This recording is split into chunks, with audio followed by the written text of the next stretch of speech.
Kannur vision നേർരേഖയിലേക്ക് പ്രിയ പ്രേക്ഷകർക്ക് ഹൃദ്യമായ സ്വാഗതം.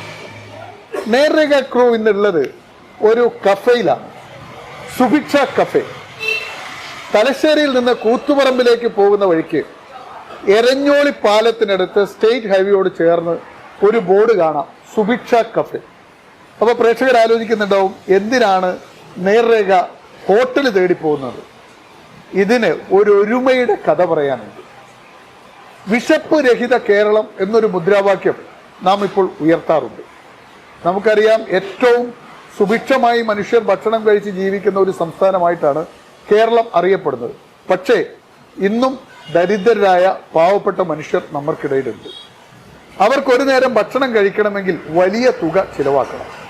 സാധാരണ ഒരു ഹോട്ടലിൽ പോയാൽ ഒരു ഊണ് കഴിക്കണമെങ്കിൽ 60 രൂപ കൊടുക്കണം. എന്നാൽ സുഭിക്ഷയിലെത്തിയാൽ 20 രൂപയ്ക്ക് ഒരു സാധാരണ മനുഷ്യന് ഭക്ഷണം കഴിക്കാം. വൈകുന്നേരം ഇവിടെ എത്തിയാൽ ഏതൊരു മനുഷ്യനും ഒരു ചുക്ക് കാപ്പിയും സൗജന്യമായി കിട്ടും. എങ്ങനെയാണ് ഇങ്ങനൊരു പ്രസ്ഥാനം രൂപം കൊണ്ടത്? ഒരുമ, സ്വയം സഹായ സഹകരണ സംഘം. ഇത് മാത്രമല്ല ഈ സ്ഥാപനത്തിന്റെ പ്രത്യേകത. നമ്മൾ വിദേശ രാജ്യങ്ങളിൽ ജോലിക്ക് പോയാൽ അല്ലെങ്കിൽ പഠിക്കാൻ നമ്മുടെ കുട്ടികൾ പോയാൽ അവിടെ പഠനം കഴിഞ്ഞ് ഒരു നിശ്ചിത സമയം ആളുകൾ ജോലി ചെയ്യാറുണ്ട്. സുഭിക്ഷയിലും അങ്ങനെ ഒരു പ്രത്യേകതയുണ്ട്. ഡിഗ്രിക്ക് പഠിക്കുന്ന അല്ലെങ്കിൽ PGക്ക് പഠിക്കുന്ന കുട്ടികൾക്ക് ജോലി ചെയ്യാനുള്ള ഒരു സൗകര്യവും ഈ സ്ഥാപനത്തിലുണ്ട്. അങ്ങനെ ഒത്തിരി പ്രത്യേകതകളുള്ള ഒരു സംവിധാനത്തെ തേടിയാണ് നേർരേഖ തലശ്ശേരിയിലെ സുഭിക്ഷ കഫയിലെത്തിയിട്ടുള്ളത്. എന്താണ് ഒരുമ എന്ന കൂട്ടായ്മ? സുഭിക്ഷ നൽകുന്ന സന്ദേശം അല്ലെങ്കിൽ ഒരുമ നൽകുന്ന സന്ദേശം എന്താണ്? ഇതാണ് നേർരേഖ ഈ എപ്പിസോഡിൽ ചർച്ച ചെയ്യുന്നത്. ഇതിന്റെ അണിയറ പ്രവർത്തകരായ 3 പേർ നേർരേഖയിൽ ഇന്ന് നമ്മോടൊപ്പം ചേരുകയാണ്. ഈ ഒരുമയുടെ പ്രസിഡന്റ് CP ഷൈജൻ, അദ്ദേഹം രാഷ്ട്രീയ രംഗത്ത് അറിയപ്പെടുന്ന ഒരു നേതാവാണ്. അതുപോലെ തന്നെ ഇതിന്റെ ഒരു അംഗമാണ് പ്രസീല. ഇവിടുത്തെ ഒരു ജീവനക്കാരനാണ് റിതുൽ, അദ്ദേഹം BCom വിദ്യാർത്ഥിയാണ്. 3 പേർക്കും നേർരേഖയിലേക്ക് സ്വാഗതം. ഷൈജ, സാധാരണ ഞങ്ങൾ ഒരടച്ചിട്ട AC മുറിയിലാണ് ഞങ്ങളുടെ ഷൂട്ട്. അതുകൊണ്ട് തന്നെ ശബ്ദ ബഹളമൊന്നും ഉണ്ടാകാറില്ല. ഇത്തവണ ഞങ്ങൾ നിങ്ങളുടെ റെസ്റ്റോറൻറ്റിലാണ്, കഫയിലാണ് ഇരിക്കുന്നത്. ഒരുമയുടെ സുഭിക്ഷ കഫേ. എന്താണ് ഈ ഒരുമ? ഞങ്ങൾക്കിങ്ങനെ ഈ ഒരു ആശയത്തിലേക്ക് പ്രചോദനമായത് കോവിഡ് കാലം. കോവിഡ് സമയത്ത് തലശ്ശേരിയിൽ ഭക്ഷണം കിട്ടാത്ത കുറേ ആളുകളുണ്ടായി. ഹോട്ടലുകൾ മുഴുവൻ അടഞ്ഞു കിടന്നു. ആ സമയത്ത് ഇങ്ങനെ ഒരു ആശയം വന്നു. തെരുവിലുള്ള ആളുകൾക്ക്. ആരുടെ മനസ്സിലാണ് ഈ ആശയം രൂപം കൊണ്ടത്? ഇവിടെ ഒരു അന്നത്തെ യുവജന നേതാക്കന്മാരുടെ മനസ്സിലാണ് ഇങ്ങനെ ഒരു ആശയം. അല്ല, ഈ ആശയം ഒരാൾ പറഞ്ഞിട്ടുണ്ടാവല്ലോ, ഒരാളുടെ വായിൽ ഇത് വീണിട്ടുണ്ടാവല്ലോ. നമുക്ക് ഇങ്ങനെ ഒന്ന് അത് നമ്മളെ കതിരൂരുള്ള ഒരു വിജി എന്ന് പറയുന്ന, അതേപോലെ തന്നെ പ്രഫുൽ എന്ന് പറയുന്ന 2 യുവജന നേതാക്കന്മാരാണ് ഇതിന്റെ ഒരു ആശയത്തിന്. എന്താണ് അവർ പറഞ്ഞത്? അല്ല, നമുക്ക് കുറെ ആളുകൾക്ക് ഭക്ഷണമൊക്കെ കൊടുക്കണ്ടേ, കോവിഡ് കാലയല്ലേ. അങ്ങനെ ആരംഭിച്ചപ്പോ അവർ വീടുകളിൽ നിന്ന് ഭക്ഷണവുമായി തലശ്ശേരി വന്നു. അപ്പോൾ അങ്ങനെ തലശ്ശേരി പരിസരത്തുള്ള അമീർ അതേപോലുള്ള ആളുകളെല്ലാം ഇവരെ സഹായിക്കാൻ തുടങ്ങി. ഇത് ഇവിടെ എത്തിയാൽ ഇത് വിതരണം ചെയ്യാനും അതിനെ കൂട്ടിയോജിപ്പിക്കാനും ആ ഒരു ആശയം പിന്നെ ഡെവലപ്പ് ചെയ്ത് ഞങ്ങൾ കോവിഡിന്റെ ഒരു 3 മാസക്കാലം, അവസാനത്തെ 3 ആഴ്ച, ഏകദേശം 1 മാസക്കാലം ഞങ്ങളൊരു ഹോട്ടൽ അടച്ച് ഇട്ട ഒരു ഹോട്ടല്, ശ്രീനാരായണ ഹോട്ടല്, അവരോട് ചോദിച്ചു, ഞങ്ങളിങ്ങനെ സൗജന്യമായി ഭക്ഷണം ഉണ്ടാക്കി വീടുകളിൽ നിന്ന് കൊണ്ടുവരുന്നതിന് പകരം ഇവിടെ നിന്ന് തന്നെ ഭക്ഷണം ഉണ്ടാക്കാൻ സൗകര്യം ചെയ്തു തരും. ഓ സന്തോഷം, അടുക്കള മുഴുവൻ ഞങ്ങൾക്ക് വിട്ടു തന്നു. ഞങ്ങൾ 1 മാസക്കാലത്തിലേറെ അവിടെ നിന്ന് ഭക്ഷണം പാചകം ചെയ്ത് നഗരത്തിൽ ഏകദേശം ഒരു ദിവസം 400-500 പേർക്ക് ഭക്ഷണം, 500 പേർക്ക് സൗജന്യമായി ഭക്ഷണം. ആ കോവിഡ് കാലത്ത് ഒരുപാട് ആളുകൾ, അഭ്യുദയകാംക്ഷികൾ, അത് നവാസ് ഉൾപ്പെടെ ചെറിയ ആളുകളൊക്കെ സഹായം ഉൾപ്പെടെ അങ്ങനെ ഞങ്ങൾക്ക് ഒരു സഹായം പല വഴിക്ക് ഒരു ജീവനിരിക്കുന്നു എന്നുള്ളത് വലിയ കാര്യമാണ്. എന്തായാലും അങ്ങനെ ആ ആശയം ഡെവലപ്പ് ചെയ്ത് വന്നു. അപ്പോഴാണ് കേരള സർക്കാർ വിശപ്പ് രഹിത സംസ്ഥാനം ഈ കോവിഡിനോടനുബന്ധിച്ച് ഒരു ആശയം രൂപപ്പെടുത്തുന്നത്. ഭക്ഷ്യ സിവിൽ സപ്ലൈസ് വകുപ്പ് കേരളത്തിലെ എല്ലാ നിയമസഭാ മണ്ഡലത്തിലും ഈ വിശപ്പ് രഹിത കേരളത്തിന്റെ ഭാഗമായി സുഭിക്ഷ ഹോട്ടൽ ആരംഭിക്കാൻ തീരുമാനിച്ചു. സുഭിക്ഷ കഫേ ഹോട്ടൽ എന്നൊക്കെ പറഞ്ഞിട്ട് ആരംഭിക്കാൻ തീരുമാനിച്ചു. കേരളത്തിൽ ഇപ്പോൾ 56 നിയമസഭാ മണ്ഡലങ്ങളിൽ ഇത് പ്രവർത്തിക്കുന്നുണ്ട്. 140-ൽ 56. അതിലൊന്ന് തലശ്ശേരിയാണ്. അതിലൊന്ന് തലശ്ശേരിയാണ്. വലിയ കാര്യമാണ്. അത് മാത്രമല്ല, ഇപ്പം ഭക്ഷ്യവകുപ്പിന്റെ ഗുഡ് വില്ലിൽ ഒന്നാമത്തെ സുഭിക്ഷ എന്ന് പറയുന്നത് സുൽത്താൻ ബത്തേരിയിലെ സുഭിക്ഷയാണ്. രണ്ടാമത്തെ സുഭിക്ഷ തലശ്ശേരിയിലെ സുഭിക്ഷയാണ്. യെസ്. അപ്പൊ ആ സുഭിക്ഷ എങ്ങനെ യാഥാർത്ഥ്യമായി എന്നതിലേക്ക് വരുന്നതിന് മുമ്പ് നമ്മുടെ തൊട്ടടുത്ത ഒരാൾ നല്ല ചുരിദാറൊക്കെ ഇട്ട് സുന്ദരിയായിട്ട് ഇരിക്കുന്നുണ്ടല്ലോ, അല്ലേ? പ്രസീല അല്ലേ? എവിടെയാ വീട് പ്രസീലയുടെ? പൊന്നം ശ്രാമ്പി. ഇതിനു മുമ്പ് എന്താ ചെയ്തിരുന്നത്? ബീഡി തൊഴിലാളിയായിരുന്നു. അപ്പൊ ബീഡി നിന്ന് പോയോ ഇപ്പോ? ബീഡി ജോലി വേണ്ടാന്ന് വെച്ചു.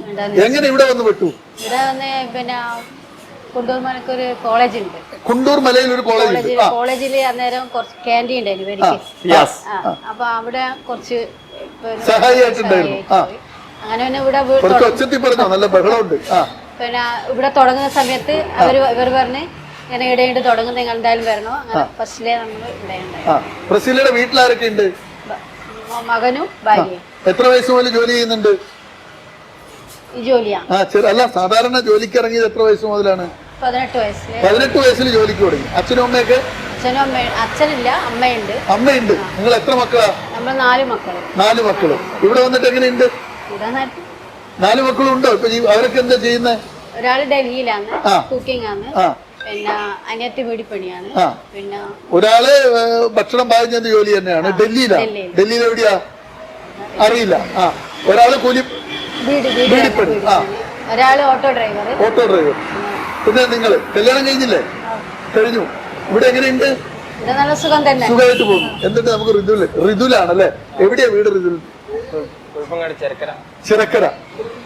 ചിറക്കര കുഴപ്പങ്ങാട്. എവിടെയാ പഠിച്ചതല്ല? +2 വരെ ചിറക്കര സ്കൂളിലാണ് പഠിച്ചത്. അത് കഴിഞ്ഞിട്ട് ഇപ്പൊ മാഹി ബികോം പഠിക്കുന്നു. അപ്പൊ ഋതുല് എന്താ വീണ പരിക്കേറ്റതാ അല്ലെ? ആർമിയുടെ പരിശീലനം കൂടിയുണ്ട് ബികോമിന് പഠിക്കുന്നതോടൊപ്പം തന്നെ. +2 എങ്ങനെ ഉണ്ടായിരുന്നു? ഏതാ വിഷയം എടുത്തിരുന്നത്? കൊമേഴ്സ് തന്നെയാണ്. അവിടെ ബികോമിന് അവിടെ ശരിയായത് അല്ലേ? ഇതിനു മുമ്പ് എവിടെയെങ്കിലും ജോലിക്ക് പോയിട്ടുണ്ടോ? ഇല്ല, ജോലിക്ക് പോയിട്ടില്ല. എങ്ങനെ ഇവിടെ വരാനുള്ള ഒരു സാഹചര്യം ഉണ്ടായത്? എന്റെ ഒരു ഏട്ടനുണ്ടായിരുന്നു. ആ ഏട്ടൻ മുഖാന്തരം ഇവിടെ വന്ന്.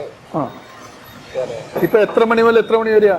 5 മണി തൊട്ടിട്ട് ഒരു 10-10:15 വരെ ജോലി ചെയ്യുന്നുണ്ട്. യെസ്. തിരിച്ചു വരാം.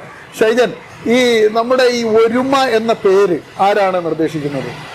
നമ്മളെ ഇങ്ങനെ അന്വേഷിച്ച് പോയപ്പോ അങ്ങനെ അത് എന്റെ ഒരു സംഭാവനയാണ്. ഷൈജൻ തന്നെയാണ് നിർദ്ദേശം കൊടുക്കുന്നത്. എത്ര പേരാണ് ഒരുമയുടെ പിന്നിൽ? 32 പേരാണ്. അത് ഏതൊക്കെ മേഖലയിൽ നിന്നുള്ള ആളുകളാണ്? പിന്നെ ഇതിനകത്ത് സർക്കാർ ജീവനക്കാരുണ്ട്, അധ്യാപകരുണ്ട്, കൂലി തൊഴിലാളികളുണ്ട്, അങ്ങനെ എല്ലാ മേഖലയിലുള്ള ആളുകളുണ്ട്. എത്ര രൂപ വെച്ചാണ് ഓരോരുത്തരും എടുത്തത്? ഞങ്ങൾ ആരംഭിച്ചത് 20,000 രൂപ വെച്ചിട്ടാണ്. മൊത്തം ഓരോരുത്തരും 20,000 രൂപ. ഓരോരുത്തർ 20,000 രൂപ വെച്ചിട്ടാണ്. ഇത് ഒരു ലീസിനെടുത്ത ഭൂമിയാണ്. ആരിൽ നിന്നാ ലീസിനെടുത്തത്? ഇതൊരു രവീന്ദ്രൻ എന്ന് പറയുന്ന ഒരു വ്യക്തിയിൽ നിന്ന് ലീസിന് വാങ്ങിയ ഭൂമിയാണ്. ഇതിന്റെ കൺസ്ട്രക്ഷൻ മുഴുവൻ ഈ 20,000 രൂപ വെച്ചിട്ട് 32 പേരിൽ നിന്ന് 6 ലക്ഷം രൂപ. ടോട്ടൽ ഒരു ഏകദേശം ഒരു 10 ലക്ഷം രൂപയുടെ ഇൻവെസ്റ്റ്മെന്റ് ആണ്. എന്തൊക്കെ സർക്കാർ ഈ സുഭിക്ഷ ആരംഭിക്കുമ്പോൾ ഇതിന്റെ ഫർണിച്ചർ, കിച്ചൺ ഉപകരണങ്ങൾ ഇതെല്ലാം സബ്സിഡിയായി സർക്കാർ തരികയും ചെയ്യും. ഒരു 2.5 ലക്ഷത്തോളം രൂപ പാത്രങ്ങൾ ഉൾപ്പെടെ വാങ്ങുന്നവര് അവരാണ് സാധനം ഞങ്ങൾക്ക് കാശ് തരില്ല. ഇപ്പൊ റെപ്കോന്റെ മേശയും ഫർണിച്ചറാണ് അവർ സെലക്ട് ചെയ്തത്. കേരളത്തിലെല്ലാടെയും റെപ്കോ ആണ് അവർ സെലക്ട് ചെയ്തിരിക്കുന്നത്. കേരളത്തിലെ ഈ 54 സ്ഥലങ്ങളിലും റെപ്കോയുടെ ഫർണിച്ചർ തന്നെയാണ് ഫർണിച്ചർ പരമാവധി അവർ റെപ്കോ ആണ് കൺസിഡർ ചെയ്തിരിക്കുന്നത്. അപ്പോ ഇതെല്ലാം പർച്ചേസ് ചെയ്യുന്നതും ഇതിന്റെ കാര്യങ്ങളെല്ലാം ചെയ്യുന്നതും സർക്കാർ തന്നെയാണ്. നമുക്ക് ഈ സാധനം ഇവിടെ എത്തിച്ചേരുക, നമ്മളത് കൈകാര്യം ചെയ്യാന്ന് മാത്രമേ നമ്മൾ. ഈ 32 പേരെ ഒന്ന് കോർത്തിണക്കാൻ വലിയ പണിയെടുക്കേണ്ടി വന്നോ? ഇല്ല. ഈ ആശയം നേരത്തെ ഞാൻ പറഞ്ഞല്ലോ, കോവിഡ് കാലത്ത് ഇവരെല്ലാം ഇതിന്റെ ഭാഗമായി പ്രവർത്തിച്ച ആളുകളാണ്. പലവിധ ഈ 32 പേരും. അപ്പൊ ഈ ആശയം പറഞ്ഞപ്പോ വളരെ പെട്ടെന്ന് അവരെ ഇതിലേക്ക് കൊണ്ടുവരാൻ സാധിക്കും. എന്താണ് ലക്ഷ്യം പറഞ്ഞത്? ഒരു ബിസിനസ് തുടങ്ങുന്നത്? ഞങ്ങളൊരു ചാരിറ്റി. അല്ല, 20 ലക്ഷം രൂപ ഇൻവെസ്റ്റ് ചെയ്താൽ ഞങ്ങൾക്ക് 20,000 രൂപ ഒരാളും ഞങ്ങള് 20,000 രൂപ ഇൻവെസ്റ്റ് ചെയ്താൽ എന്താണ് മാസത്തിൽ കിട്ടുക എന്ന് ചോദിച്ചിട്ടില്ല. ഞങ്ങൾക്കൊന്നും വേണ്ട. ഈ ഒരു മനുഷ്യന്റെ ഏറ്റവും പ്രധാനപ്പെട്ട ഒരു ആവശ്യം എന്താ? ഭക്ഷണം. ആ ഭക്ഷണം സൗജന്യ നിരക്ക് കൊടുക്കുക. ഇപ്പൊ ഇവിടെ തന്നെ സർക്കാർ തന്നെ പറയുന്നത്, ഇവിടെ വന്ന ഒരാള് എന്റെ കയ്യിൽ കാശ് 20 രൂപ ഇല്ല, എന്ന് പറഞ്ഞാൽ ഭക്ഷണം കൊടുക്കണം എന്നാണ്. അതാണ് നിയമം, അതാണ് കരാറ്. അതേപോലെ തന്നെ ഇതിനകത്ത് ഈ ഇഷ്ടം പോലെ പാർസൽ കൊടുക്കാൻ പാടില്ല എന്നുള്ള നിഷ്കർഷ സർക്കാർ നടത്തിയിട്ടുണ്ട്. പാർസൽ കൊടുക്കാൻ പറ്റില്ല, പാർസൽ കൊടുക്കുന്നുണ്ട്. ഒരു കുടുംബത്തിൽ 5 പേർ, ആ 5 പേർക്കുള്ള പാർസലേ കൊടുക്കാൻ പാടുള്ളൂ. ഇപ്പം നമുക്കറിയാം കൺസ്ട്രക്ഷൻ മേഖലയിൽ ചില മുതലാളിമാരുണ്ട്, കോൺട്രാക്ടർമാർ, ഓറ് 10 വേണം, 20 വേണം, 50 വേണം, പാർസൽ വേണമെന്ന് പറഞ്ഞിട്ട് ഇവിടെ വരാറുണ്ട്. ഞങ്ങൾ അവരെ പിന്നെ അതിനെ പ്രോത്സാഹിപ്പിക്കാറില്ല.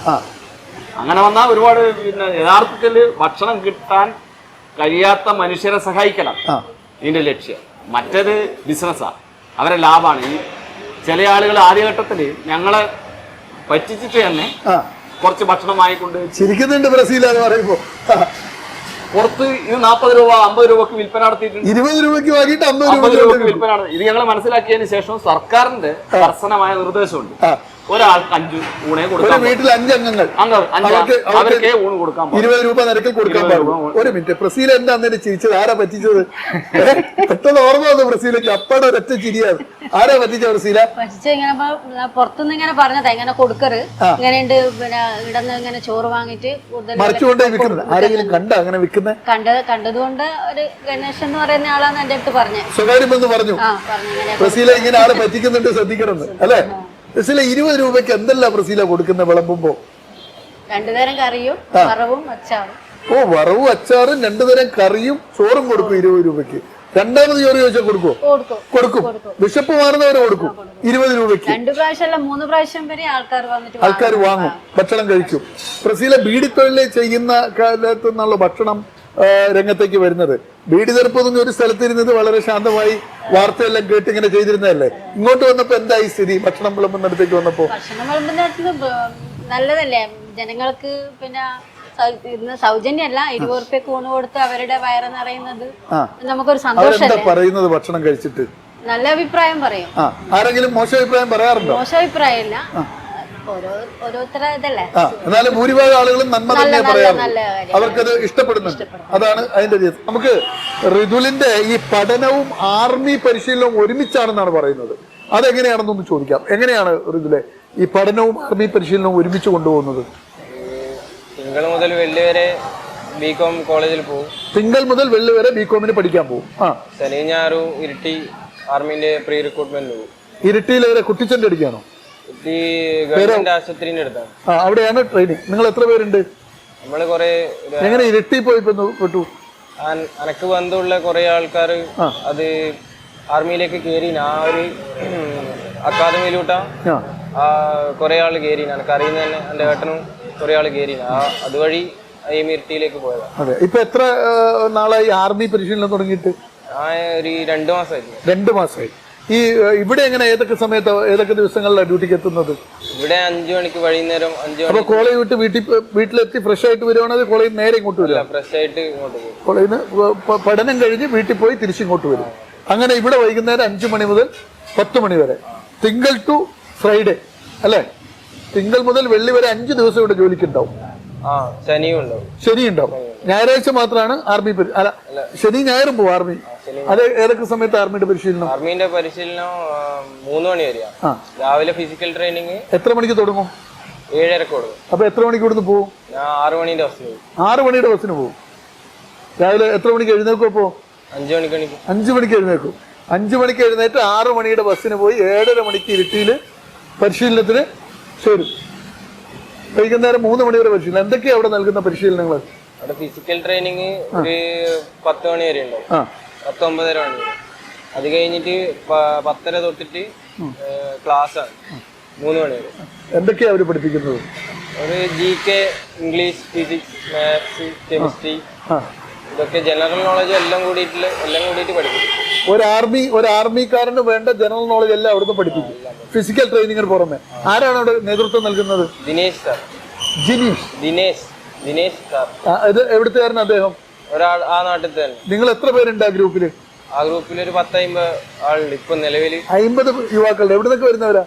പല സ്ഥലത്ത് നിന്ന് വരുന്നത്. കതിരൂർന്നുണ്ട്, കൂത്തുപറമ്പുന്നുണ്ട്, ജില്ലയുടെ വിവിധ ഭാഗങ്ങളിൽ. കൊല്ലത്തുനിന്ന് ഒരു കുട്ടി. അതെയോ? വളരെ പ്രേക്ഷകര് വളരെ കൃത്യമായി മനസ്സിലാക്കേണ്ട ഒരു കാര്യമാണ്. ഒരാഴ്ചയിൽ 5 ദിവസം 6 ദിവസവും കോളേജ് പഠനം, അതോടൊപ്പം തന്നെ ജോലി, അതോടൊപ്പം ആർമി പരിശീലനം. ഇതൊക്കെ സമൂഹത്തിന് തന്നെ ഒരു മാതൃകയാണ്. ഷൈജൻ, ഈ 32 പേരെ കോർത്തിണക്കിക്കൊണ്ട് ഈ ഒരുമ എന്ന സംഘടനയ്ക്ക് രൂപം നൽകുന്നുണ്ടല്ലോ. ഈ ഭക്ഷണം, ഈ സൗജന്യ നിരക്കിൽ ഭക്ഷണം കൊടുക്കുക, വിശപ്പ് മാറ്റുക എന്നുള്ളത് തന്നെയായിരുന്നു ആദ്യത്തെ ലക്ഷ്യം. ഞങ്ങളുടെ പ്രചോദനം കോവിഡ് ആയിരുന്നു. അത് ഭക്ഷണം കൊടുക്കുക എന്നുള്ളത് തന്നെയാണ് ആത്യന്തികമായും നമ്മുടെ പ്രധാന ലക്ഷ്യം. ഈ 32 പേരും ആദ്യം തന്നെ നിങ്ങൾ പറഞ്ഞപ്പോൾ തന്നെ ചേർന്നു. എന്നിട്ട് ഈ സ്ഥലം കണ്ടെത്തി. ഇത് ആരാണ് ഇതിന്റെ ഉദ്ഘാടനമൊക്കെ നിർവഹിച്ചതെന്ന്? ഇത് പിന്നെ ഭക്ഷ്യ സിവിൽ സപ്ലൈസ് വകുപ്പ് മന്ത്രി പിന്നെ അഡ്വക്കേറ്റ് GR അനിലാണ് ഈ സുഭിക്ഷ ഉദ്ഘാടനം ചെയ്തത്. അന്ന് സ്പീക്കർ, ഇപ്പോഴത്തെ സ്പീക്കർ, ഈ MLA കൂടി അഡ്വക്കേറ്റ് AN ഷംസീർ ഈ ചടങ്ങിൽ അധ്യക്ഷത വഹിച്ചു. മാത്രമല്ല എല്ലാ രാഷ്ട്രീയ പാർട്ടി പ്രതിനിധികളെയും ഞങ്ങളുടെ ഈ പരിപാടിയുടെ ആശംസകൾ ക്ഷണിച്ചിരുന്നു. അവരൊക്കെ പങ്കെടുക്കുകയും ചെയ്തു. അവരൊക്കെ എന്താ പറയുന്നത് കണ്ടപ്പോ?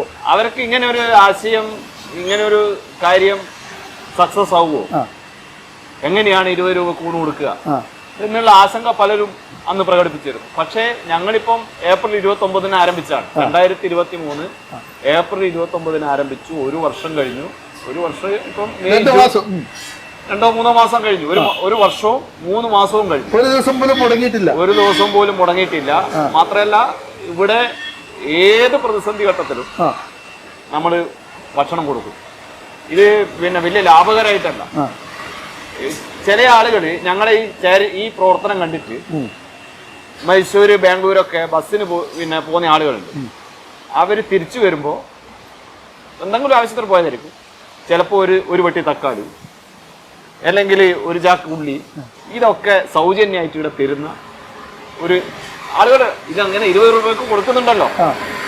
അവരമ്പലത്തിൽ കൊടുക്കുന്നത് പോലെ ചില ആളുകൾ ചില ഭക്ഷ്യ സാധനങ്ങൾ ഞങ്ങൾക്ക് തരാറുണ്ട്. ഒരു തീർത്ഥാടന കേന്ദ്രം പോലെ ഇങ്ങനെ. അപ്പോൾ ഇപ്പം കുറച്ചായിട്ട് കുറഞ്ഞിട്ടുണ്ട്. ആളുകൾ വന്ന് ഭക്ഷണം കഴിച്ച് ഇതിന്റെ രുചി അറിയുന്നു. അപ്പോൾ അവര് ചിലപ്പോൾ സാമ്പത്തിക ശേഷിയുള്ള ആളുകൾ ഏതെങ്കിലും സന്ദർഭത്തിൽ ഇവിടെ വന്നായിരിക്കും. അപ്പൊ ഇങ്ങനെ ഒരു ചാരിറ്റി ലൈനിലാണ് ഈ കാര്യങ്ങൾ പോകുന്നതെന്ന് മനസ്സിലാക്കി ചില ഭക്ഷ്യ സാധനങ്ങൾ ഞങ്ങൾക്ക് സൗജന്യമായി തരാറുണ്ട് ചില സന്ദർഭങ്ങളിൽ. അപ്പൊ ഇതൊരു നല്ല അനുഭവമാണ്. അതിന്റെ ഭാഗമായിട്ടാണ് ഞങ്ങൾ വൈകുന്നേരം ഈ ഭക്ഷണം, ഈ ഞങ്ങൾ കൊടുക്കുന്ന ഭക്ഷണങ്ങളെല്ലാം ഹൈജീനിക്കാണ്. അതിൻ്റെ ഒരു പ്രത്യേകതയുണ്ട്. ഇപ്പം പൊറോട്ട എന്ന് പറയുന്ന സാധനം ഞങ്ങൾ ഇവിടെ കൊടുക്കില്ല. ഇവിടുത്തെ തലശ്ശേരിക്കാരുടെ പ്രധാന ഒരു വിഭവമാണ് പുഴുക്ക് എന്ന് പറയാം. പിണറായി തലശ്ശേരിക്കാർ, ഞാൻ പിണറായിക്കാരനാണ്. പിണറായി വിജയേട്ടൻ്റെ എല്ലാം കേരളത്തിലെ മുഖ്യമന്ത്രിയെല്ലാം ഈ പുഴുക്ക് വളരെ ആസ്വദിച്ച് കഴിക്കുന്ന ഒരു ഘട്ടത്തിലുള്ള ആളാണ് ഈ പിണറായി ക്യാൻറ്റീൻ. എന്താണ് ഈ പുഴുക്ക്? പുഴുക്ക് എന്ന് പറഞ്ഞാൽ നമ്മുടെ പിന്നെ പച്ചക്കായി, പിന്നെ കപ്പ, ചെറുപയര്, കടല, മമ്പയർ, എല്ലാ ധാന്യങ്ങളും കൂടി ചേർന്ന അതാണ് പ്രധാന വിഭവം.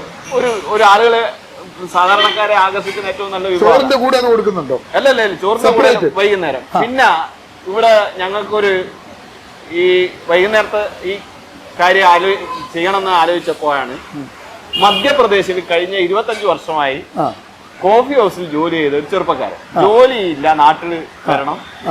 അങ്ങനെ നാട്ടിൽ വന്ന് 2-3 മാസം ജോലിയൊന്നും ഇല്ലാതെ ഇവിടെ ഉണ്ട്. ബ്രേക്ക് കഴിഞ്ഞാൽ അദ്ദേഹം ഇവിടെ പ്രധാന കുക്കായി വന്നിരിക്കുകയാണ്. ഈ കണ്ണൂർ ജില്ലയിലെ ഈ പ്രസാദ്. വിവിധ തരത്തിലുള്ള ആശയങ്ങളാണ് നിങ്ങൾ രൂപപ്പെടുത്തിയിരിക്കുന്നത്. പ്രസീല രാവിലെ എത്ര മണിക്ക് എത്തും ഇവിടെ? 7 മണി. രാവിലെ 7 മണി. വന്നപാട് എന്തെല്ലാം ചെയ്യാ? വന്നപാട് ഇടയിൽ അടിച്ചു വാരി വൃത്തിയാക്കി എന്നിട്ട് ചോറിന്റെ വെള്ളം വെക്കും. ചോറിന്റെ വെള്ളം പ്രസീതയുടെ നേതൃത്വത്തിലാണ് വെക്കുന്നത്. നമ്മള് കൂട്ടായ്മയായിട്ട് തന്നെ എല്ലാരും പിന്നെ അരി ഇടും, പിന്നെ പച്ചക്കറികളെല്ലാം മുറിച്ചിടും, മത്സ്യങ്ങളെല്ലാം വന്നാൽ മത്സ്യങ്ങളെല്ലാം കഴുകി പിന്നെ ഭക്ഷണം ഫുൾ പണിയിലേക്ക് കിടക്കും. അത് കഴിഞ്ഞ് വെച്ച് ഭക്ഷണം പാകം ചെയ്ത് കഴിഞ്ഞാൽ പിന്നെ വിളമ്പാനും സഹായിക്കും. വിളമ്പാൻ സഹായിക്കാൻ പറ്റും. വിളമ്പം വേറെ തന്നെ 2 സ്റ്റെപ്പാണ്.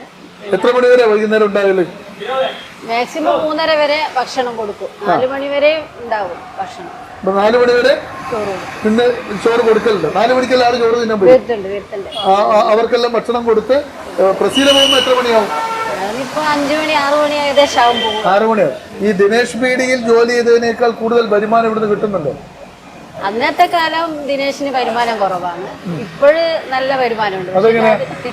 ഇപ്പം പിന്നെ നമ്മള് ആ സമയത്ത് തിരപ്പിന് കണക്കായിട്ട് പൈസ, മറ്റങ്ങനെയല്ല. 800 തിരച്ചു കഴിഞ്ഞാൽ ആ DA കണക്കായിട്ടുള്ള പൈസ. ഇപ്പൊ തെരപ്പിന് കണക്കായിട്ട് തന്നെ പൈസ ഇല്ല. ഇപ്പൊ വീട് തെരപ്പുണ്ടോ? ഇല്ല ഇല്ല ഇല്ല. അത് നിന്നില്ലേ? ഉണ്ട് വീട് ഉണ്ട്. കമ്പനികളുണ്ട്, കമ്പനികളുണ്ട്. വീടിന്റെ വർക്ക് നടക്കുന്നുണ്ട്. ഔട്ട് വർക്ക് ഉണ്ട്, എല്ലാം ഉണ്ട്. ഇപ്പോഴും ആളുകൾ അതിനകത്ത് കുടുംബത്തിൽ നിന്ന് വേറെ ആരെങ്കിലും ഉണ്ടോ? അനിയത്തി ഉണ്ട്. അനിയത്തി ദിനേശിലാണ്. അതെയാ, വീട് ചെയ്യുന്നുണ്ട്. അപ്പൊ ഏറ്റവും സുഖം ഏതാണ്, ദിനേശാണോ ഇതാണോ? സുഖം എന്ന് പറഞ്ഞാൽ ഇതൊരു നല്ലൊരു ഇതല്ലേ, ജനങ്ങൾക്ക് ഭക്ഷണം പാകം ചെയ്ത് കൊടുക്കുന്നത് തന്നെ നമുക്കൊരു സംതൃപ്തിയല്ലേ, ഒരു പുണ്യമായിട്ട് പുണ്യമായിട്ട്. അതെ, സന്തോഷം കണ്ടെത്തുന്നുണ്ട്. ഭയങ്കര ശബ്ദം ഉണ്ട്, പ്രേക്ഷകർ അത് കേൾക്കുന്നുണ്ടാവും. കാരണം സ്റ്റേറ്റ് ഹൈവേക്ക് തൊട്ടരികിലാണ് ഞങ്ങൾ ഇരിക്കുന്നത്. സാധാരണ ഞാൻ നേരത്തെ പറഞ്ഞതുപോലെ തന്നെ അടച്ചിട്ട ശീതീകരിച്ച മുറിക്കുള്ളിലല്ല ഇരിക്കുന്നത്. ഒരു സാധാരണക്കാർ ഭക്ഷണം കഴിക്കുന്ന ഒരു സാധാരണ ഹോട്ടലിന്റെ ഒരു ആംബിയൻസിലായിരിക്കും. അതുകൊണ്ട് നല്ല വാഹനങ്ങൾ പോകുന്ന ശബ്ദം നിങ്ങൾക്ക് കേൾക്കാം.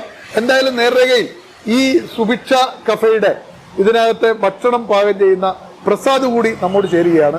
അദ്ദേഹം 25 വർഷം മറ്റൊരു സംസ്ഥാനത്ത് ജോലി ചെയ്ത ശേഷമാണ് ഇങ്ങോട്ട് വന്നിരിക്കുന്നത്. അദ്ദേഹത്തെയും കൂടി നേർരേഖയിലേക്ക് ഞാൻ സ്വാഗതം ചെയ്യുകയാണ്. പ്രസാദ്, നമസ്കാരം. ഇവരൊക്കെയായിട്ട് സംസാരിച്ചുകൊണ്ടിരിക്കുമ്പോഴാണ് താങ്കളെ കുറിച്ച് പറയുന്നത്. താങ്കൾ എവിടെയാണ് വീട്? ഞാൻ പിണറായി, ഡോക്ടർ മുക്ക്. ഡോക്ടർ പിണറായി, ഡോക്ടർ മുക്ക്. മുഖ്യമന്ത്രിയുടെ നാട്ടിൽ തന്നെയാണ്. ഇതുവരെ എവിടെയായിരുന്നു? ഞാൻ മധ്യപ്രദേശ് ഇന്ത്യൻ കോഫി ഹൗസിന്റെ സൊസൈറ്റി, മധ്യപ്രദേശിലെ ഇന്ത്യൻ കോഫി ഹൗസിന്റെ സ്ഥാപനത്തിലായിരുന്നു. അവിടെ പാചകക്കാരനായിരുന്നു. എപ്പോഴാണ്, എത്ര വയസ്സിൽ അങ്ങോട്ടേക്ക് പോയത്? 19 വയസ്സിൽ. 19-ാം വയസ്സിൽ മധ്യപ്രദേശിലേക്ക് പോയി. 25 വർഷം അവിടെ 26 വർഷം. കുടുംബമൊക്കെ? കുടുംബമൊക്കെ അവിടെയായിരുന്നു. പിന്നെ ഇങ്ങോട്ട് ഇവിടുന്നാണ്? ഭാര്യയെല്ലാം അവിടുത്തുകാരിയാണോ? ഇവിടുത്തുകാരിയാണ്. വിവാഹം കഴിഞ്ഞ് അവരെല്ലാം കൂട്ടി അവിടെ ആയിരുന്നു 26 വർഷം. എന്താ ഇങ്ങോട്ട് പോരാൻ കാരണം? ഒന്നുമില്ല, ഇവിടെ ഇത് കണ്ട് പിന്നെ ഇങ്ങോട്ടേക്ക് വരാന്ന് വെച്ചു. അല്ല, അവിടെ കോഫി ഹൗസിൽ റിട്ടയർമെന്റ് പ്രായപരിധി ആയിട്ട് വന്നതാണോ? അല്ല, വോളണ്ടറി റിട്ടയർമെന്റ് ആണ്. റിസൈൻ ചെയ്തിട്ട് വന്നു.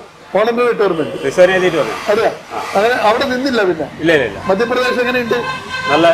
അവിടുത്തെ ഇന്ത്യൻ ഓഫീസിൽ നമ്മൾ ഇവിടെ കിട്ടുന്ന വിഭവങ്ങളാണോ അവിടെ കിട്ടുക? അല്ല, അത് അവിടുത്തെ എന്തൊക്കെയാണ് അവിടുത്തെ വെറൈറ്റീസ്? അവിടുത്തെ ചോലപ്പട്ടോര, ഇങ്ങനത്തെ ചോലപ്പട്ടോരുണ്ട്, ആലു പൊറോട്ട,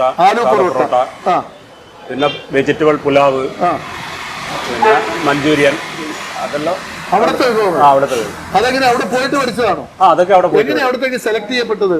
അത് ഇവിടുത്തെ നമ്മളെ ഒരാളുണ്ടായിരുന്നു, അങ്ങനെ ഇന്റർവ്യൂ ചെയ്തിട്ട് എടുത്തതാണ്. അവിടുന്ന് ഇവിടുന്ന് ഇന്റർവ്യൂ ചെയ്തിട്ട്? അല്ലല്ല, അവിടുന്ന് ജബൽപൂരിൽ നിന്ന് ഇന്റർവ്യൂ ചെയ്തിട്ട് എടുത്ത. ജബൽപൂരിലായിരുന്നു ഇന്റർവ്യൂ. 26 വർഷം മുമ്പ്. അന്നെത്ര പ്രായം? 18-ാം വയസ്സില് മധ്യപ്രദേശില് ഇന്ത്യൻ കോഫി ഹൗസില് പാചകക്കാരനായി കയറി. അങ്ങനെ 26 വർഷം തിരിച്ചിവിടെ വന്ന് കയറുന്നു. അവിടെ ഉണ്ടാക്കിയ സാധനം അല്ലല്ലോ ഇവിടെ ഉണ്ടാക്കണ്ടല്ലേ? അതെങ്ങനെയാ ശരിയായ? അതൊക്കെ അവിടെ നോർത്ത് സൗത്തും എല്ലാം ഉണ്ട്. അവിടെ ഉണ്ടായിരുന്നു. മലയാളികൾ ഉണ്ടായിരുന്നു. മലയാളികളുണ്ടായിരുന്നു. മലയാളികളുടെ ഭക്ഷണം ഉണ്ടാക്കലുണ്ട്. ഉണ്ടാക്കായിരുന്നു. അങ്ങനെയാണ് തിരിച്ചിവിടെ വന്ന് കയറുന്നത്. എന്തായാലും ഇവിടുത്തെ അനുഭവങ്ങളിലേക്ക് കൂടുതൽ പോകാം. ഷൈജൻ, ഇനി ഇപ്പൊ നിങ്ങൾ ഈ ഭക്ഷണം ഇവിടെ സൗജന്യ ഭക്ഷണം എങ്ങനെയാ കൊടുക്കുന്നത്? സൗജന്യ നിരക്കിൽ ഭക്ഷണം കൊടുക്കുന്നു. സൗജന്യ ഭക്ഷണം, ഒരാൾ ഭക്ഷണം കഴിച്ചാൽ പൈസ ഇല്ലാത്ത ഒരാൾക്ക് നമ്മൾ സൗജന്യമായി തരും. അങ്ങനെയാണ് അത് കൊണ്ടു നടക്കുന്നത്. അതിന് സർക്കാർ വല്ല സബ്സിഡി തരുമോ? അല്ല, ഇപ്പൊ ഈ സുഭിക്ഷക്ക് ഞങ്ങൾക്ക് ഒരു മാസം 600 കിലോ അരി 10.90 10 രൂപ 90 പൈസക്ക് 600 കിലോ തരും. ഇപ്പൊ അരിയുടെ മാർക്കറ്റ് വില എത്രയാ? ഇപ്പം 42 മുതൽ 55-60 രൂപ വരെ ഉണ്ട്. ഞങ്ങൾ എന്നാലും ഞങ്ങൾക്ക് ഇത് 10 ദിവസത്തേക്ക് എത്തും. 600 കിലോ അരി 10 ദിവസം മാത്രമേ എത്തൂ. പിന്നീട് ഞങ്ങൾ വലിയ വിലക്ക് പൊതുമാർക്കറ്റിൽ നിന്ന് വാങ്ങാൻ ഞങ്ങൾ വാങ്ങുന്നത് 40-42 രൂപക്കാണ്. ആ അരിയാണ് 20 രൂപക്ക് ചോറായി സൗജന്യ നിരക്ക്. എങ്ങനെയാണ് കൊടുക്കുന്നത്? ഞങ്ങൾക്ക് ഇപ്പോൾ ഒരു പ്രയാസവും വന്നിട്ടില്ല ഇതുവരെ. ഈ കാലം വരെ ഇത് കൊടുത്ത് നഷ്ടം സഹിക്കുന്ന ഒരു നില ഒരുമാ സ്വയം സഹായ സംഘത്തിൽ ഉണ്ടായിട്ടില്ല. ഇനി ഒരു ഊണിന് സർക്കാർ 5 രൂപ സബ്സിഡി തരും ഇതിന് പുറമെ. അപ്പൊ ഇതെല്ലാം വെച്ച് ഇവിടെ പൊതു മാർക്കറ്റിൽ 60 രൂപയാണ് ഒരു ഊണിന്റെ വില. ഒരു പൊതു മാർക്കറ്റിൽ ഇവിടെ വന്നാലും 3 ആൾക്ക് കഴിക്കാം. 60 രൂപയ്ക്ക് 3 പേർക്ക് ഇവിടുന്ന് ഭക്ഷണം കഴിക്കാം.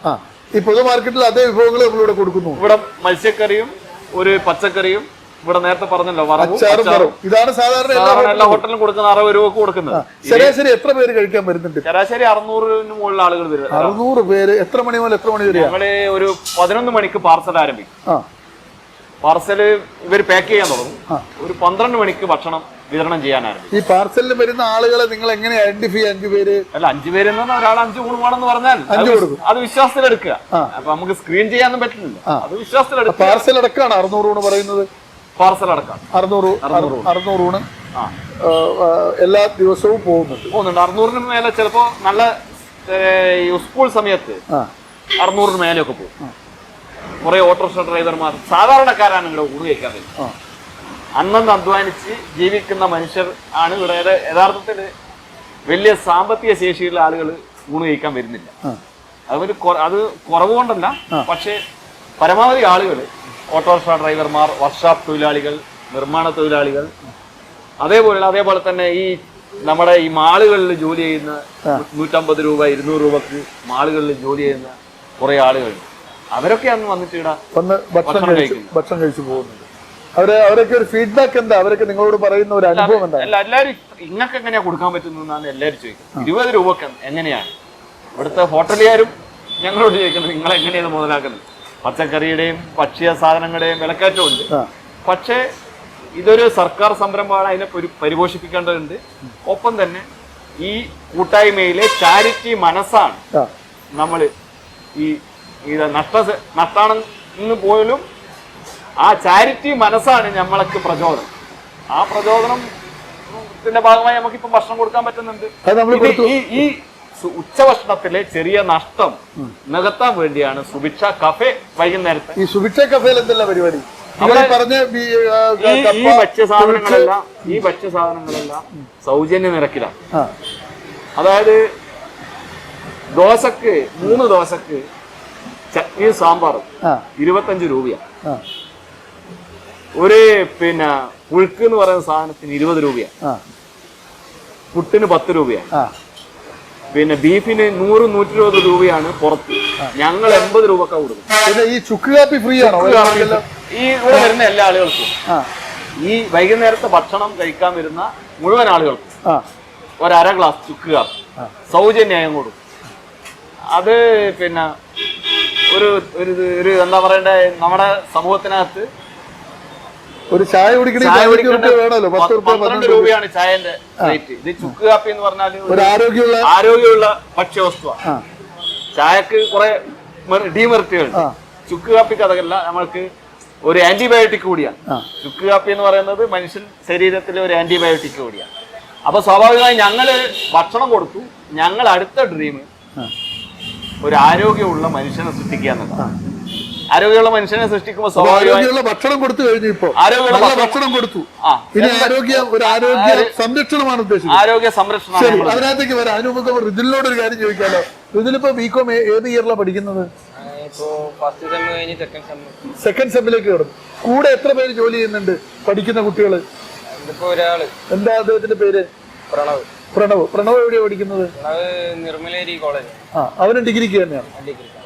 ബികോം ആണോ? BA ഇംഗ്ലീഷ് നിർമ്മലേരി കോളേജിൽ. നിങ്ങളിങ്ങനെ പണിയെടുക്കുന്നുണ്ടെങ്കിൽ കോളേജിൽ അറിയോ? ഇല്ല. എപ്പോഴെങ്കിലും ചമ്മല് തോന്നിയിട്ടുണ്ടോ? തോന്നിയിട്ടില്ല. വീട്ടുകാരുടെ ഒരു അഭിപ്രായം എന്താ? അമ്മ അച്ഛനൊക്കെ എന്ത് പറയുന്നു? അമ്മ അച്ഛൻ എന്താ ചെയ്യുന്നത്? അച്ഛൻ പെയിന്ററാണ്. അച്ഛൻ എന്ത് പറയുന്നു? ഇങ്ങനെ പോണ്ടെന്നെല്ലാം പറയുന്നുണ്ട്. മക്കളങ്ങനെ പണിക്ക് പോയിട്ട് പറയുന്നുണ്ട്. സ്വന്തമായിട്ട് പണിയെടുത്തിട്ട് പൈസ ഉണ്ടാക്കിയിട്ട് പഠനം മുന്നോട്ട് പോകണമെന്നാണ് എൻ്റെ ഒരു. പഠനത്തിനുള്ള ചെലവ് സ്വന്തമായിട്ട് കണ്ടെത്തണം. അച്ഛൻ പറയും പോകണ്ട, ഞാൻ ചെലവിന് തരാന്ന് പറയുന്നുണ്ട്. ആദ്യത്തെ ശമ്പളം എത്രയാണ് കിട്ടിയത് ഇവിടുന്ന്? 300 പെർ ഡേ. വൈകുന്നേരം 300 രൂപ എല്ലാ ദിവസവും കിട്ടും. വലിയ വരുമാനം 300 രൂപ എന്ന് പറഞ്ഞാൽ ഇന്നത്തെ കാലത്ത്. കാരണം പഠന സമയം കഴിഞ്ഞിട്ടുള്ള ഇതിലാണല്ലോ. എന്തൊക്കെയാ ഇവിടെ ചെയ്യുന്നത്? സപ്ലൈ. പിന്നെ അതന്നെ മെയിനായിട്ട് സപ്ലൈ. എന്താണ് അവരൊക്കെ പറയാറ് സാധാരണ? അതന്നെ കുറെ കസ്റ്റമർ എന്നോട് പറഞ്ഞിട്ടുണ്ട്, പഠനം ഉപേക്ഷിക്കാണ്ട് പഠനം ഇതും കൂടി ഒരുമിച്ച് പഠനം മെയിനായിട്ട് കരുതിയിട്ട് മുന്നോട്ട് പോകണമെന്ന് പറഞ്ഞിട്ട് കുറെ കസ്റ്റമർ എന്നോട് പറഞ്ഞു. ഉപദേശിക്കാറുണ്ട്. സുഹൃത്തുക്കൾ ആരെങ്കിലും വന്ന് പെടാറുണ്ടോ? പരിചയക്കാര് അവരെന്ത് പറയും? അവർക്കും നല്ല അഭിപ്രായം വരണമെന്നുണ്ട്. പലർക്കും വരണമെന്നുണ്ട്. സാധാരണ ഇത് വിദേശ രാജ്യങ്ങളിലാണ് ഇങ്ങനെ ഒരു കൾച്ചർ ഉള്ളത്. അല്ല, ഇതിപ്പോ ഇവര് 2 പേര് വന്നപ്പോ ഇവരോട് തന്നെ ചോദിച്ചു, പല കുട്ടികളും ചോദിക്കുന്നുണ്ട്, ഞങ്ങളും വരട്ടെ, ഞങ്ങൾക്കും താല്പര്യമുണ്ട്. അപ്പൊ ഇവരെ ഏതെങ്കിലും ഒരാൾ ലീവാകുമ്പോ ഇന്ന് തന്നെ ഇന്ന് പിന്നെ കൈ ഒടിഞ്ഞ് ഇന്ന് വരാൻ പ്രയാസമുണ്ട്, ഇവനോട് ഇന്ന് പറഞ്ഞ് ഒരു കുട്ടി പറഞ്ഞു ഞാൻ വരട്ടെ വന്നോന്ന് പറഞ്ഞു. അപ്പൊ അങ്ങനെയാണ് ഇവര് തന്നെ ഒരു നെറ്റ്വർക്ക്, ഈ കുട്ടികൾ പരസ്പരം ഒരു നെറ്റ്വർക്ക് ഇതൊരു കൾച്ചറാക്കി നമുക്ക് മാറ്റിയെടുക്കാൻ പറ്റും. നമ്മുടെ നാട്ടിൽ ഇതൊരു കൾച്ചറാക്കി മാറ്റിയെടുക്കാൻ അങ്ങനെ എന്തെങ്കിലും ആസൂത്രണം ചെയ്യുന്നുണ്ടോ? അല്ല, ഞങ്ങളിപ്പോ അടുത്ത ഒരു ആശയം എന്ന് പറയുന്നത് നമ്മൾ സൗജന്യമായി വൈദ്യ ചികിത്സ നൽകുകയാണ്. എങ്ങനെയാണ് സൗജന്യ വൈദ്യ ചികിത്സ എന്ന് പറഞ്ഞാൽ ഇപ്പം പ്രധാനമായും തലശ്ശേരിയിൽ ഒത്തിരി ഡോക്ടർമാർ, അവരോട് കുറെ ഡോക്ടർമാരോടുത്ത് ഞാൻ കമ്മ്യൂണിക്കേറ്റ് ചെയ്തു, അവരോട് സംസാരിച്ചു. ഒരു 10-15 പേര് അവരുടെ ഡ്യൂട്ടി സമയം കഴിഞ്ഞ് ഒരു മണിക്കൂർ നേരം ഒരു 50 ടോക്കൺ, പിന്നെ അവരെ ആ 50 ടോക്കൺ രോഗികളെ സൗജന്യമായി ഞങ്ങൾ ചികിത്സിക്കാൻ വരാം, നീ ഒരു സംവിധാനം സെറ്റ് ചെയ്താന്നോ. അപ്പൊ ഞങ്ങളിങ്ങനെ അത് അന്വേഷിച്ചുകൊണ്ടിരിക്കുക, നമുക്ക് പറ്റിയൊരു സ്ഥലം കിട്ടുകയാണെങ്കിൽ ഉടനെ ഒരു കാൽവെപ്പിലൂടെ ഇനി സൗജന്യ ഭക്ഷണം കൊടുത്തു, ഇനിയിപ്പോ ചികിത്സയിലേക്ക് പോവുകയാണ്. അതേക്കുറിച്ച് അവരുടെ ഒരു കാഴ്ചപ്പാട് നമുക്കറിയാം. വ്യത്യസ്ത ആശയങ്ങളാണ് ഉരുത്തിരിഞ്ഞു വരുന്നത്, നാട്ടുകാർക്കെല്ലാം മാതൃകയാക്കാവുന്ന ഒന്നാണ്. എന്നാലും മധ്യപ്രദേശിൽ നിന്ന് വന്ന പ്രസാദിനോട് നമുക്കൊന്ന് ചോദിക്കാം, ഇവിടെ വന്നിട്ട് ഈ പുലാവ് പോലുള്ള നിങ്ങളുടെ മധ്യപ്രദേശ് വിഭവങ്ങൾ ഇവിടെ ഒന്ന് പയറ്റി നോക്കിയായിരുന്നു? ഇല്ല, ഇവിടെ പ്രകൃതി ഇതുമായിട്ടുള്ള ഭക്ഷണമാണ് നല്ലത്, ആൾക്കാർക്ക് ഇഷ്ടപ്പെടുന്നത്. നല്ല എണ്ണയൊന്നും ഫ്രൈ ഒന്നും ഇല്ലാതെ അതാണ് ഇഷ്ടപ്പെടുന്നത് ആൾക്കാർക്ക്. മധ്യപ്രദേശിലെ ഭക്ഷണ സംസ്കാരം ഈ എണ്ണയിൽ പൊരിച്ച് അങ്ങനെയുള്ള ഇവിടെ ആൾക്കാർക്ക് അങ്ങനെ അവിടെ എന്തൊക്കെയാണ് അവരുടെ വെറൈറ്റി ഫുഡുകൾ? നിങ്ങൾ ഈ പറഞ്ഞ പുലാവും അതിനൊക്കെ അപ്പുറമുള്ള എന്താണ് നമ്മളെ നാടൻ കടികൾക്കൊക്കെ എന്താ അവർ പകരം ഉപയോഗിക്കുന്നത്? നാടൻ കടികള് പ്രത്യേകിച്ച് അങ്ങനെ ഇല്ല. ഇല്ല. നാടൻ കോഫി ഹൗസിന് അവിടെ കുറെ ബ്രാഞ്ചസ് ഉണ്ടോ? അവിടെ 100-100 ബ്രാഞ്ചുകളുണ്ട്. ഇന്ത്യൻ കോഫി ഹൗസിന് മധ്യപ്രദേശിൽ അത്രയും വലിയ സംഖ്യ. ഇവിടുത്തെ കോഫി ഹൗസ് അല്ല, അത് മധ്യപ്രദേശ് സൊസൈറ്റിയുടെയാണ്. നമ്മളെ സ്ഥാപിച്ചല്ല, മധ്യപ്രദേശിലെ കോഫി ഹൗസ്. ഓ അങ്ങനെ. അതിന്റെ പ്രവർത്തനം എങ്ങനെയാ? അതിന്റെ പ്രവർത്തന രീതി എങ്ങനെയാ? സഹകരണ സംഘം തന്നെ. അത് ആ ലെവലിലാണ് അവിടെ പ്രവർത്തിക്കുന്നത്. അവിടെ എങ്ങനെയാ ശമ്പള സ്കെയിലൊക്കെ നമ്മുടെ നാടിനെ അപേക്ഷിച്ചിട്ട്? അവിടെ ശമ്പളം 27 സ്റ്റാർട്ടിങ് ശമ്പളം. സ്റ്റാർട്ടിങ് 27 ഉണ്ട്. 27. അപ്പൊ നല്ല സാലറി. നിങ്ങൾക്ക് ക്വാർട്ടേഴ്സ് ഒക്കെ ഉണ്ടായിരുന്നോ താമസിക്കാൻ? ക്വാർട്ടേഴ്സ് ഒക്കെ സൗകര്യമൊക്കെ എല്ലാം ഫ്രീ ആണ്. അപ്പൊ നല്ല സൗകര്യത്തിലായിരുന്നു. നല്ല സൗകര്യം. ഈ 26 വർഷം അവിടെ കഴിഞ്ഞിട്ടേക്ക് തിരിച്ചു വരുമ്പോ എന്താ, നാട്ടിൽ വരുമ്പോ എന്ത് തോന്നി? അല്ല, അങ്ങോട്ട് തന്നെ പോണോന്നാണ് തോന്നിയത്. വീണ്ടും തോന്നി? പോയിക്കളയോ പെട്ടെന്ന്? ഇല്ല. അങ്ങനെ റിസൾട്ടിന് എന്തല്ല പരിപാടി? ഡിഗ്രി കംപ്ലീറ്റ് ചെയ്യുക, പിന്നെ ഈ ആർമിയാണ് മെയിനായിട്ട് അടുത്ത റിക്രൂട്ട്മെന്റ് വന്ന് കിട്ടിക്കഴിഞ്ഞാൽ ഡിഗ്രി പൂർത്തീകരിക്കണം. അത് ആർമി പോയാൽ പൂർത്തീകരിക്കാൻ പറ്റുമോ? ഇല്ല, അതിനു മുമ്പ് ആർമിന്റെ റിക്രൂട്ട്മെന്റ് വന്ന് കിട്ടിയിട്ടുണ്ടെങ്കിൽ ആർമിന് പോകാനാണ് ഇപ്പോഴത്തെ നിലവിൽ. ആർമിയാണ് മനസ്സിലുള്ള ഒരു സ്വപ്നം. സഹോദരങ്ങൾ എത്ര പേരുണ്ടെന്നാ പറഞ്ഞു? ഒരു സിസ്റ്റർ. എന്താ ചെയ്യുന്നത്? ഓള് +2 ചെറുക്കരെ പഠിക്കുന്നുണ്ട്. നിങ്ങൾ 2 മക്കളാണ് അല്ലേ? ശൈജ, എന്താണ് പുതിയ ആശയം? എന്താണ് പുതിയ ആശയം എന്ന് പറഞ്ഞാൽ ഇത് തന്നെ, ഭക്ഷണം തന്നെ കൊടുക്കുക എന്നുള്ളത്. രാവിലെ ഞങ്ങൾ ഏർലി മോർണിംഗ് ഒരു പിന്നെ ഇഡ്ഡലി, ദോശ, പിന്നെ വെള്ളപ്പം, പുട്ട്, ഈ സാധനങ്ങൾ രാവിലെ വീടുകളിൽ എത്തിക്കാന്ന്. എന്ന് പറഞ്ഞാൽ ഒരു 4 പേരുള്ള ഫാമിലി 12 ഇഡ്ഡലി ഒരു സൗജന്യ നിരക്ക്, ഒരു 100 രൂപക്ക്. അങ്ങനെ ഒരു കൺസെപ്റ്റ്, ഒരു പാക്കേജ്.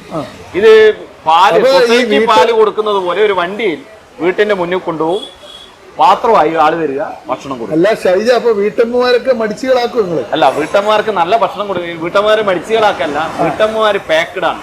വീട്ടമ്മമാരെ ജോലി നമ്മളാരും പുരുഷന്മാർ മനസ്സിലാക്കുന്നു. ഒരു സ്ത്രീയെ സംബന്ധിച്ച് ഏറ്റവും വിഷമം പിടിച്ച ജോലി, വീട്ടമ്മയെ സംബന്ധിച്ച് വിഷമം പിടിച്ച ജോലി പാത്രം കഴുകുക എന്നുള്ളതാണ്. ഒരു ചായ വെക്കാൻ 7 പാത്രം നമ്മൾ ഉപയോഗിക്കും. 7 പാത്രം. നിങ്ങൾ സ്പൂണ് മുതൽ ഈ സാധനങ്ങൾ മുഴുവൻ പരിശോധിച്ച് 7 പാത്രങ്ങൾ ഞങ്ങൾ ഉപയോഗിക്കും. നമ്മളൊരു ചായ വെക്കാൻ അല്ല, നിങ്ങൾ എണ്ണിക്കോ, 7 പാത്രം ഉപയോഗിക്കും. സ്പൂണ്, പഞ്ചസാരക്ക് സ്പൂണ്, ചായപ്പൊടിക്ക് സ്പൂണ്, പാല്, പിന്നെ പാലിന്റെ പിന്നെ പാത്രം, ന്റെ പാത്രം 2 പാട്ടാ ഇത് ഒഴിക്കാൻ അടിക്കാനും അതിന് പിന്നെ ഇതിന് തിളപ്പിക്കാൻ. എന്നാലും പോരാ, ഒരെണ്ണം കൂടി വേണം. ഒരെണ്ണം കൂടെ ഉണ്ട്. ഗ്ലാസ് കുടിക്കുന്ന ഗ്ലാസ്. 7 സാധനം നമ്മളൊരു സ്ത്രീ കഴുകാൻ വേണം. ഇവരെത്ര സമയം അടുക്കളയിൽ ചെലവഴിക്കുന്നു? ഭക്ഷണം പാചകം ചെയ്യുന്നതിനേക്കാൾ ഒരു വീട്ടിലെ ഒരു വീട്ടമ്മ സമയം ചെലവഴിക്കുന്നത് പാത്രം കഴുകാനാണ്. നിങ്ങൾ ചോറ് വെക്കുന്നത് വൈകുന്നേരം രാത്രി ആയാൽ ഈ സ്ത്രീ ആകെ തളർന്നു പോകുന്നത് എങ്ങനെയാ? പാത്രം കഴുകി. അപ്പൊ അവരെ സഹായിക്കുക. പുരുഷന്മാര് പലപ്പോഴും കോവിഡ് കാലത്ത് ഒരുപാട് പുരുഷന്മാര് വീട്ടമ്മമാരെ സഹായിച്ചിട്ടുണ്ട്. പക്ഷെ ഇപ്പൊ അത് വീണ്ടും കുറഞ്ഞു വന്നു. ഭാര്യ എന്ന് പറയുന്നത് ഭക്ഷണം പാചകം ചെയ്യേണ്ട ആളാണ്, വീട്ടമ്മയാണ് എന്നുള്ള നിലയിലാണ് പുരുഷ സങ്കല്പം. കേൾക്കുന്ന പല സ്ഥലത്തും കുടുംബകലഹം ഉണ്ടാവും. അപ്പൊ എന്തായാലും പിന്നെ ഞാൻ ഉൾപ്പെടെ സഹായിക്കും. ഞാൻ രാവിലെ പ്രോസിക്യൂട്ടറാണ്, രാവിലെ സഹായിക്കാറുണ്ട്. ഞങ്ങൾ പരസ്പരം മക്കളും എന്റെ മക്കളും പിന്നെ ഭക്ഷണ സാധനങ്ങൾ ഉണ്ടാക്കുന്നതിന് സഹായിക്കാറുണ്ട്. അമ്മയെ ഞങ്ങളെല്ലാം കൂട്ടായിട്ടാണ് ഭക്ഷണ സാധനങ്ങൾ ഉണ്ടാക്കുക. അപ്പൊ സ്വാഭാവികമായും സ്ത്രീകളുടെ വീട്ടമ്മമാരുടെ ജോലി ലഘൂകരിക്കുക എന്നുള്ള ഒരു രാവിലെ പ്രഭാത ഭക്ഷണം സൗജന്യ നിരക്കിൽ സൊസൈറ്റി പാല് വിതരണം ചെയ്യുന്നത് പോലെ വീടുകളിൽ ചെറിയ വണ്ടിയിൽ ഇതിന്റെ ഒരു മാതൃക എന്ന് പറയുന്നത്, ഞാൻ മൈസൂർ പോയ എൻ്റെ ഒരു സുഹൃത്ത്, അദ്ദേഹം പിന്നെ 5-8 ഓമ്നി വണ്ടിയിൽ മൈസൂരിലെ ജനങ്ങൾക്ക് വേണ്ടിയുള്ള വീടുകളിൽ കൊടുക്കുന്ന ഫ്ലാറ്റുകളിൽ ഭക്ഷണം വിതരണം. ഒരു 5-8 വണ്ടി പോയി 12 മണിയാകുമ്പോൾ തിരിച്ചു വരും. ഒരു വണ്ടിയിൽ നിന്ന് കിട്ടുന്ന കളക്ഷൻ 25,000-30,000 രൂപയാണ്. അപ്പോ ഒരു 10 വണ്ടി ഉണ്ടെങ്കിൽ വലിയ ഒരു 2 തൊഴിലും കൊടുക്കാം. ഈ വണ്ടിയിൽ ഡ്രൈവർ, ഒപ്പം തന്നെ അതിന് സാധനങ്ങൾ എടുത്തു കൊടുക്കുക ഒരാൾ. 10 വണ്ടിയുടെ 20 ആൾക്ക് തൊഴിൽ കിട്ടി. ജനങ്ങൾക്ക് സംബന്ധിച്ച് ചെറിയ പൈസക്ക് ഭക്ഷ്യസാധനങ്ങൾ കിട്ടുന്നു. സ്ത്രീകളെ സംബന്ധിച്ച് അവരുടെ ജോലി ലഘൂകരിക്കുകയും ചെയ്യും. നടക്കും. എങ്ങനെയാ നിങ്ങളുടെ മനസ്സിൽ ഒരു പാചക വിദഗ്ധൻ എന്ന നിലയ്ക്ക് താങ്കൾക്ക് എങ്ങനെയാണ് അതിനെ നോക്കുന്നത്? അല്ല, നടക്കും. എങ്ങനെയാലും ഇവിടെ നടക്കും. സൈജൻ പറഞ്ഞത് മാതിരി കൊടുത്തു കഴിഞ്ഞാൽ നടക്കും. എങ്ങനെ പ്രായോഗികമാക്കാൻ പറ്റും? ഈ പറഞ്ഞതുപോലെ പറ്റും. രാവിലെ പറ്റും. ഈ പാചകം അത്രയും പണി പിടിച്ചൊരു കാര്യമാണോ? അത്രയും തലവേദന പിടിച്ചൊരു ജോലിയാണോ? ഇല്ലല്ല, അതൊക്കെ നമ്മള് ശൈജൻ വെറുതെ പറയുന്നതാണോ? അല്ലല്ല, അതൊക്കെ നമ്മള് വർക്കൗട്ട് ചെയ്ത് കഴിഞ്ഞാല്. അല്ല, ഞാൻ ചോദിക്കുന്നത്, ശൈജൻ പറയുന്നത് പാത്രം കഴുകൽ വലിയൊരു പണിയാണ്. അല്ല, പണിയാണ്. നമ്മൾ അറിയാതൊരു പണിയാണ്. പാത്രം കഴുകലാണ് മെയിൻ. പാചകം ചെയ്യുന്നതിനേക്കാൾ വലിയ പണിയാണ് പാത്രം കഴുകുന്ന ഒരു പണി തന്നെയാണ്. അതെ അല്ലേ? അത് കൊണ്ടു നടക്കാൻ ബുദ്ധിമുട്ട് തന്നെയാണ്. അതിൽ തുടങ്ങണം. അങ്ങനെയാണ് നമ്മളൊക്കെ ബുദ്ധിമുട്ട് അനുഭവിച്ചിട്ട് ഇങ്ങനെ പാചകക്കാരനായത്. പാത്രം കഴുകി എവിടെ ആദ്യം പാത്രം കഴുകി തുടങ്ങിയത് ജീവിതം? കോഫി ഹൗസിൽ തന്നെ.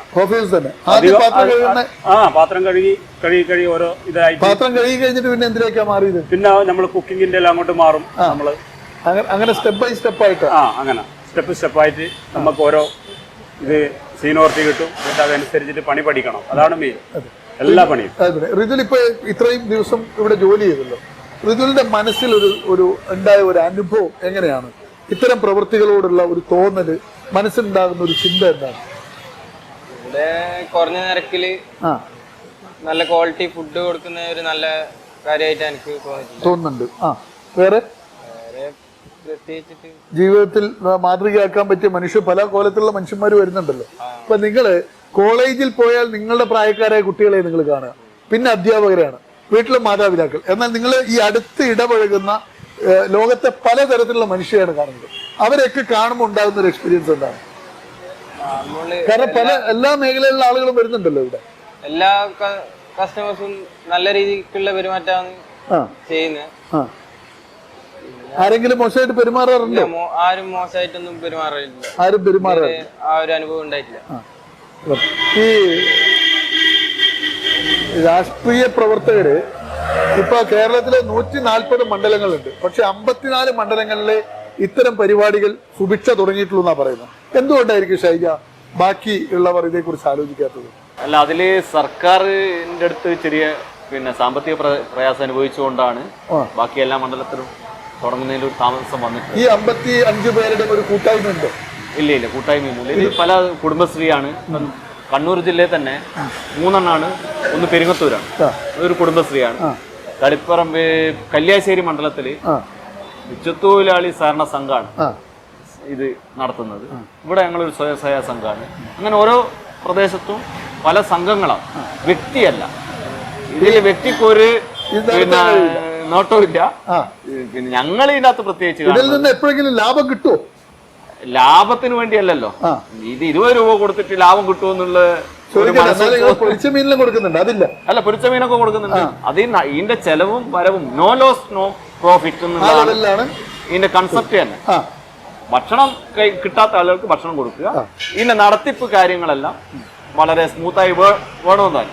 ഇപ്പൊ ഗ്യാസിന്റെ വില, ഗ്യാസൊക്കെ നമ്മൾ വലിയ ഒരു ദിവസം 3 കുറ്റി ഗ്യാസ് ഇവിടെ ചെലവാകും. ഇത്രയും പൈസ ഒരു കുറ്റി ഗ്യാസിന് 1720 രൂപയാണ്. അതിന് സബ്സിഡി ഒന്നും കിട്ടുന്നില്ല. അതിന് സബ്സിഡി ഒന്നുമില്ല. സബ്സിഡി ആകെ സർക്കാർ തരുന്നത് ഈ രാവിലെ ഈ ബ്രേക്ക്ഫാസ്റ്റ് മാത്രമേ ഉള്ളൂ വീട്ടമ്മമാർക്ക് എത്തിച്ചു കൊടുക്കുള്ളൂ, വേറെ വല്ല ആവശ്യവും മനസ്സിലുണ്ടോ? അല്ല, ഇപ്പം നമ്മള് ആളുകൾ ആവശ്യപ്പെട്ടതാണ്. ഈ നമ്മുടെ തലശ്ശേരി മുനിസിപ്പാലിറ്റി, തലശ്ശേരി നഗരത്തിലെ പല ആളുകളും ഞങ്ങൾ ഈ ഭക്ഷണത്തിന്റെ രുചി അറിഞ്ഞിട്ട് അവർ പറയും നിങ്ങൾ രാവിലെയും കൂടി ആരംഭിക്കുക എന്ന് ഞങ്ങളോട് ആവശ്യപ്പെട്ടതിന്റെ അടിസ്ഥാനത്തിലാണ് ഞങ്ങളിപ്പോ ഓണം കഴിഞ്ഞ ഉടനെ ഇത് യാഥാർത്ഥ്യമാക്കാൻ വേണ്ടി പോവാണ്. അപ്പോ നമ്മുടെ സമയം തീരുകയാണ്. ഒരു വെറൈറ്റി എപ്പിസോഡാണ് നേർരേഖയിൽ ഇത്തവണ ഉള്ളത്. ഞാൻ പറഞ്ഞല്ലോ, ബഹളമയമായ ഒരു അന്തരീക്ഷത്തിൽ നിന്ന് നിങ്ങളോട് സംസാരിക്കുന്നു. അതുകൊണ്ട് തന്നെ കുറച്ച് സ്ട്രെയിൻ എടുത്തിട്ടാണ് സംസാരിക്കുന്നത്. ഇതൊരു പുതിയ ആശയം കൂടി വന്നിരിക്കുന്നു. നമ്മുടെ വീട്ടമ്മമാർ, ഇതിന്റെ ചെയർമാൻ അല്ലെങ്കിൽ പ്രസിഡന്റ് CP ഷൈജൻ ഒരു ചായ ഉണ്ടാക്കുമ്പോൾ 7 പാത്രം അല്ലെങ്കിൽ 7 ഉപകരണങ്ങൾ കഴുകേണ്ടി വരുന്നു എന്ന് പറഞ്ഞപ്പോഴാണ് ശരിക്കും വീട്ടമ്മമാർ ഒരു ദിവസം എത്ര ചായ എടുക്കുന്നുണ്ട്. ഞാനൊക്കെ വീട്ടിൽ ഒരു ദിവസം ശരിക്കും ഒരു ദിവസം 10 ചായ കുടിച്ച ദിവസങ്ങളുണ്ട്. അപ്പോൾ 7 തവണ 70 തവണ 70 പാത്രങ്ങൾ കഴുകേണ്ടി വരിക. അപ്പോൾ ചോറിന്, കറികൾക്ക്, വറവിന്, ഇതിനൊക്കെ വേണ്ടി എത്ര പാത്രങ്ങളായിരിക്കും ഇവർ കഴുകേണ്ടി വരിക. ഒരു പൊതുപ്രവർത്തകന്റെ മനസ്സിൽ ഉദിക്കുന്ന അല്ലെങ്കിൽ ഒരു സംഘത്തിന്റെ മനസ്സിൽ ഉദിക്കുന്ന ഇത്തരം ആശയങ്ങൾ ഇന്നത്തെ കാലഘട്ടത്തിൽ വളരെ പ്രാധാന്യം അർഹിക്കുന്ന ഒന്നാണ്. കാരണം എല്ലാവരും തിരക്കുകളുടെ ലോകത്താണ്. അതുകൊണ്ട് തന്നെ പുതിയ ആശയവും വീടിന്റെ മുന്നിൽ രാവിലെ നല്ല ഇഡലിയും ചട്നിയും സാമ്പാറും ഒരു മിതമായ നിരക്കിൽ കിട്ടിയാൽ അത് വലിയ ആശ്വാസമായിരിക്കും. പുതിയ പദ്ധതി വരികയാണ്, 20 രൂപയ്ക്ക് ഊണ്. ഇതൊക്കെ നാട്ടില് കുറെ ആളുകൾ ഒത്തുചേർന്നാൽ നടപ്പാക്കാവുന്ന പദ്ധതികളാണ് എന്ന് ഇവർ നടത്തി നമ്മളെ കാണിച്ചു തന്നിരിക്കുകയാണ്. നമുക്കും ഇത്തരത്തിലുള്ള കൊച്ചു കൊച്ചു സംഘങ്ങൾ വിവിധ മേഖലകളിൽ, ഇത് മാത്രമാകണമെന്നില്ല, നമുക്കുണ്ടാക്കാം. കൂടുതൽ ആളുകളിലേക്ക് നമ്മുടെ സഹായങ്ങൾ എത്തിക്കാം. അതിന് ഇപ്പോൾ റിതുൽ അതിനകത്ത് വലിയൊരു മാതൃകയാണ്. പഠനത്തോടൊപ്പം ജോലി എന്ന ഒരു സംസ്കാരം കേരളത്തിൽ വ്യാപകമായി നടപ്പിലാക്കിയാൽ നമ്മുടെ ഈ ചെറുപ്പക്കാര് വഴിതെറ്റിപ്പോകുന്നതിന് തടയിടാനും സാധിക്കും. ഇപ്പൊ റിതുലിന് സമയമില്ല, ഒരാഴ്ചയിൽ 7 ദിവസവും പാക്കഡാണ്. കോളേജ് വിട്ടാൽ ജോലി കഴിഞ്ഞാൽ അവധി ദിവസം ആർമി പരിശീലനം. ഇങ്ങനെ കുട്ടികളെ നല്ല നിലക്ക് നയിക്കാൻ ഇത്തരം സംരംഭങ്ങൾക്ക് സാധിക്കും. ഇതെല്ലാം ഒരു മാതൃകയാണ് നാടിന്. അതുകൊണ്ട് തന്നെ ഈ എപ്പിസോഡ് നമ്മുടെ പ്രേക്ഷകർക്ക് ഞങ്ങൾ സമർപ്പിക്കുകയാണ്. പുതിയ മാതൃകകളിലൂടെ സഞ്ചരിക്കാൻ പങ്കെടുത്ത 3 പേർക്കും നേർരേഖയുടെ നന്ദി, നമസ്കാരം.